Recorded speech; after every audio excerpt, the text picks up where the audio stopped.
Welcome to this session, and I have titled this session as Sociology and Overview. And in this session, I will provide a very broad overview of the discipline. You must be knowing that providing an overview or a summary of a discipline in a single session is almost impossible. So I would be trying to provide a rather broad arguments about the character and nature of the discipline, its important development and major players of the discipline.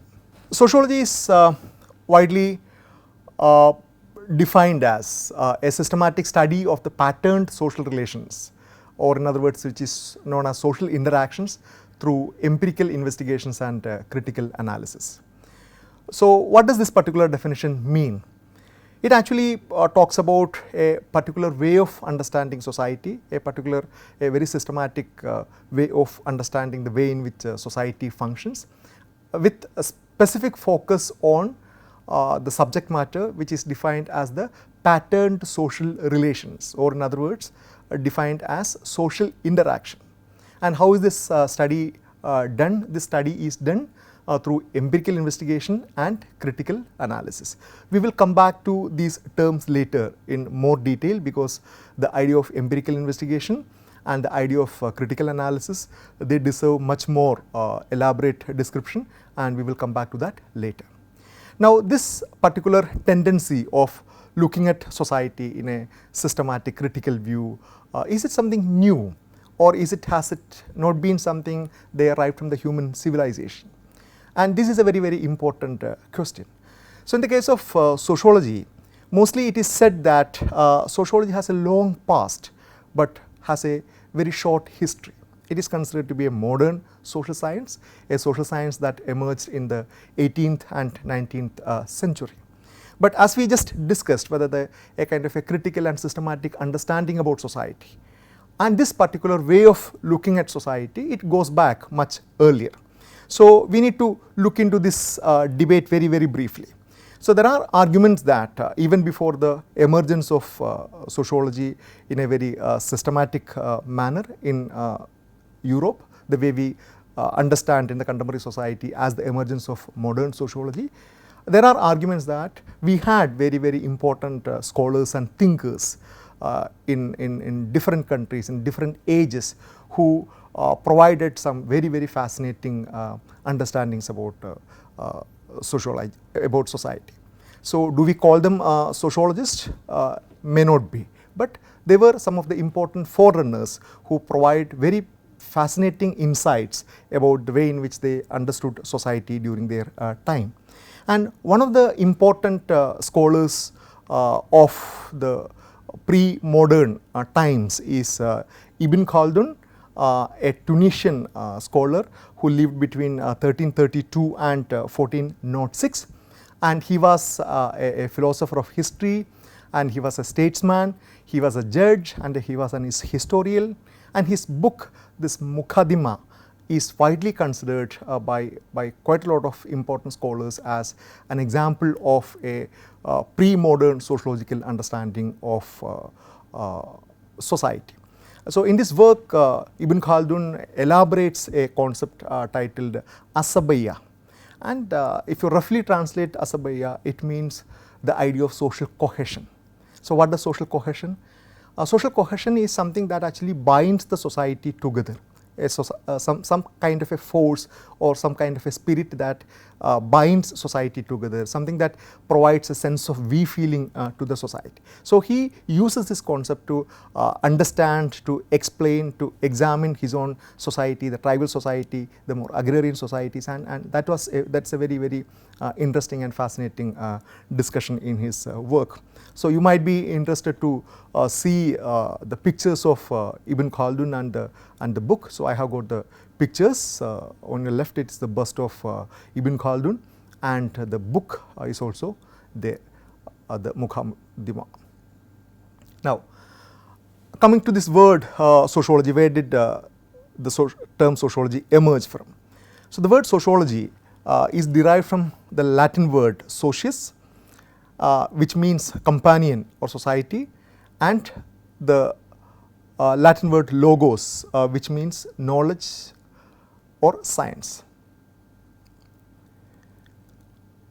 And we now come back to the recent times where sociology emerged as a institutionalized discipline with its own theoretical as well as methodological platforms.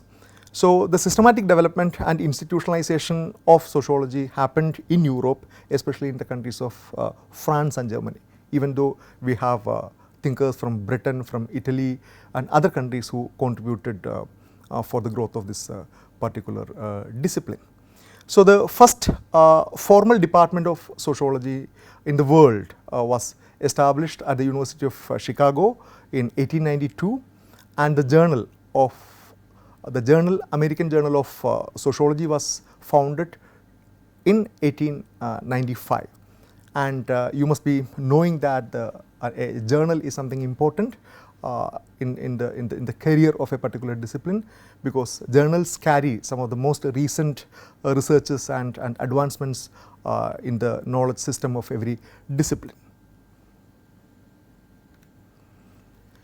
And who are the important people, important scholars who laid foundations for this particular discipline? And we come to understand the discipline basically through the writings of these people. So, it is extremely important to understand the theoretical contributions of these people.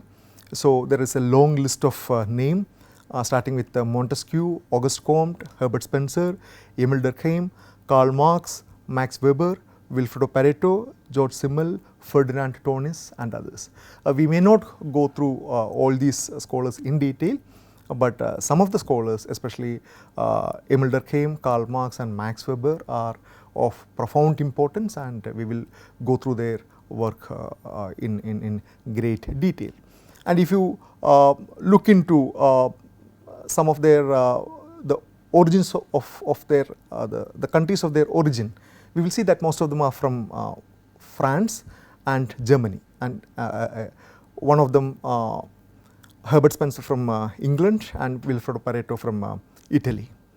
And so, it actually methodologically speaking, or the kind of a scientific orientation in terms of the scientific orientation, it actually developed as a positivist science, and later developed an anti-positivist twist, which later led to the emergence of phenomenology. And these terms might look rather strange. We will come back to them in detail.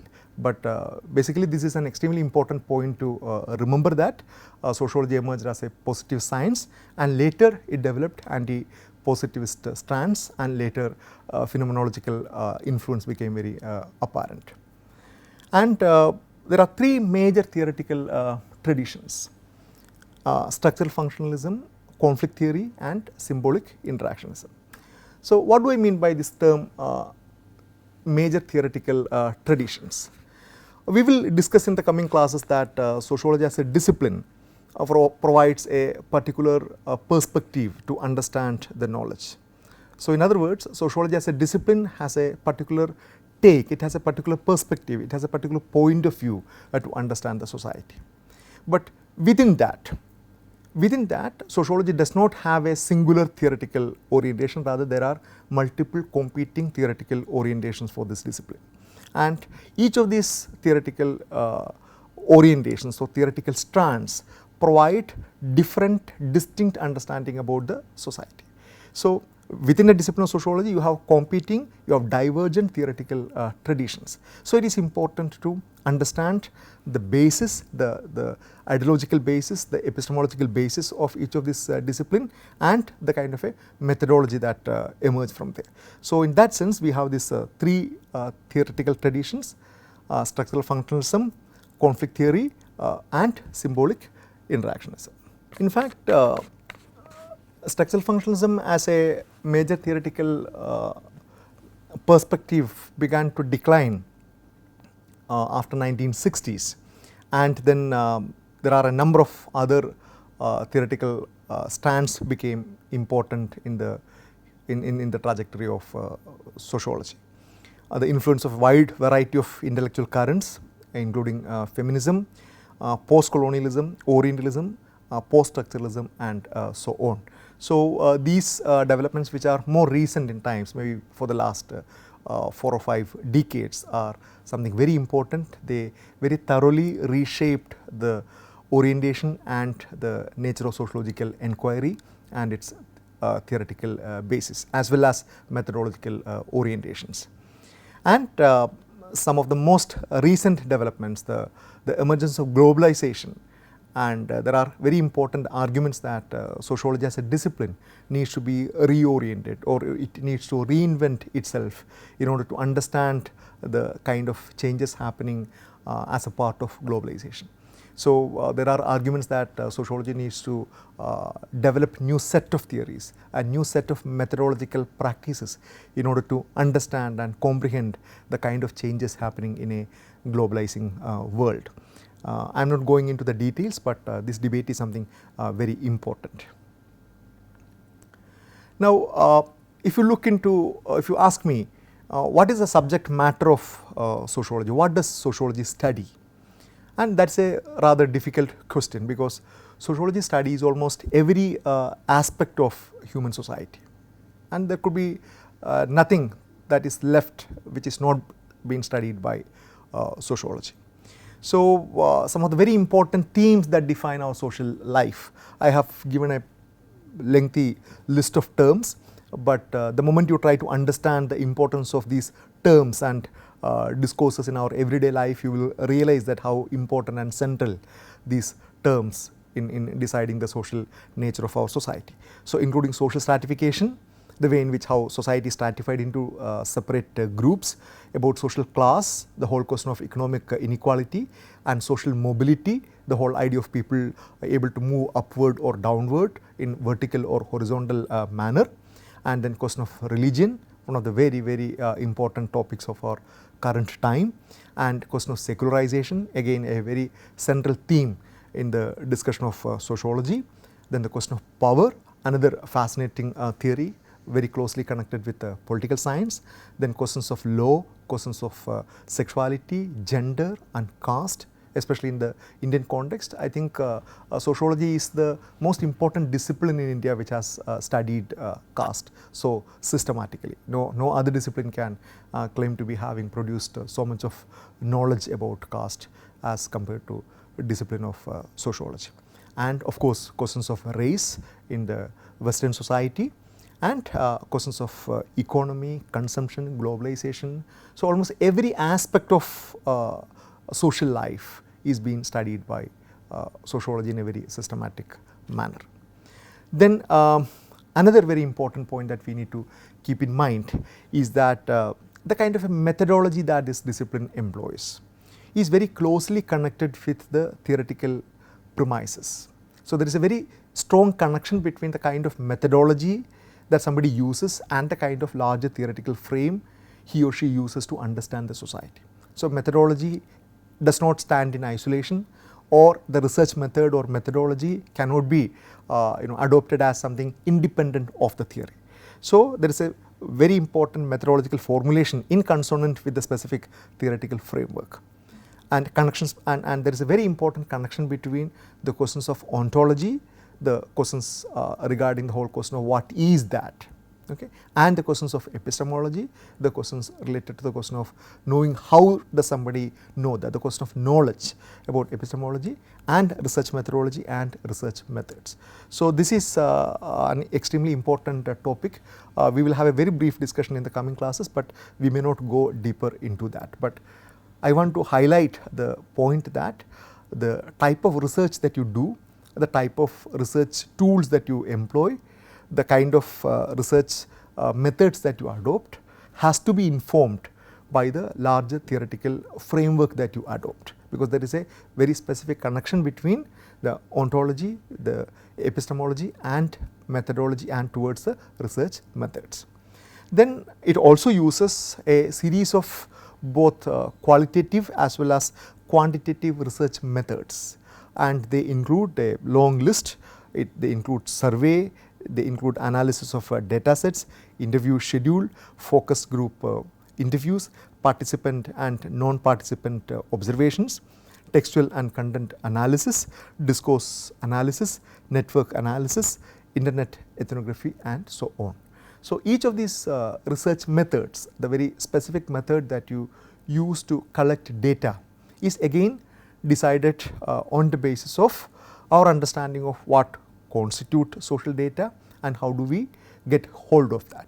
And each of these questions is influenced or shaped by our larger understanding of the theoretical framework that we adopt. So, for example, survey and analysis of data sets and interview schedule, these are widely used as a part of quantitative research methods, where statistical tools are used to analyze and then they are used to reach to certain kind of conclusion, whereas almost all the latter part after that, this focus group interviews and the rest of these methods are widely considered as qualitative, because they try to understand the data mostly in the form of information which cannot be converted into numbers.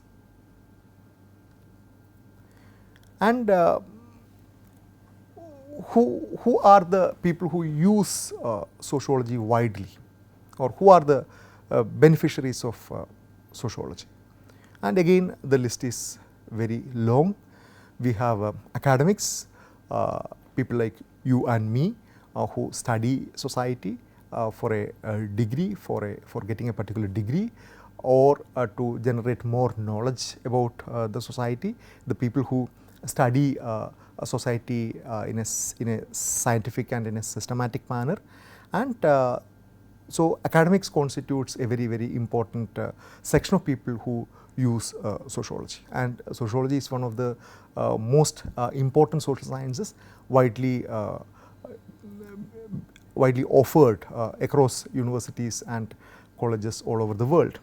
And politicians, you might be interested to see how politicians make use of sociology. Yes, politicians also make use of sociological analysis, understanding, in order to understand how the society functions, how specific groups, maybe caste groups or race groups or other kind of groups function in a particular society in terms of their voting behavior, in terms of their socio-economic locations, like their middle class or upper class, their class orientation or their caste orientation or their specific ideological orientations. All these informations are very important for the politicians as well, especially in this modern day politics.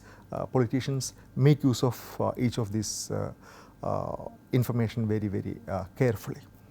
Another important set of beneficiaries or people who make use of sociology is bureaucrats, who are basically entrusted with the task of framing policies, because the data generated by sociologists, by doing research work, by collecting data from the field and with very specific policy implications, this data is very important for bureaucrats to devise various plans for certain welfare measures, to reformulate specific governmental policies, and even to to implement a host of developmental as well as bureaucratic aspects. And policymakers in larger realms, people who are concerned with larger policy decisions, and even corporates. Corporates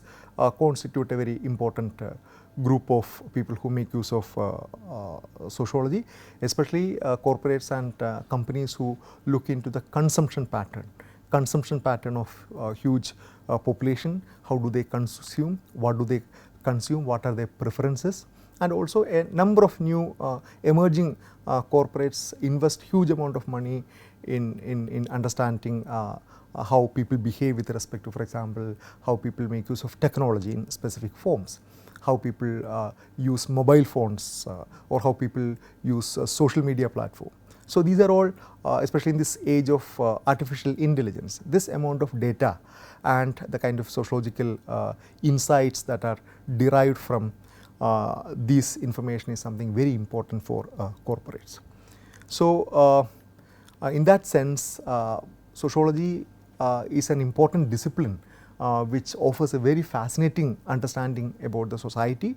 It has a very interesting history. It emerged in a very specific context in Europe, and it is now spread across the globe. It's been widely taught across the educational institutions, and it offers very fascinating and interesting understanding about the society around one's own life, and it more importantly, it offers very interesting insights about one's own life, the way we live in this world, the kind of choices that we are making, the kind of freedom that we are experiencing, and the kind of unfreedom that we will be able to negotiate if we carefully go through the kind of social processes that are around us.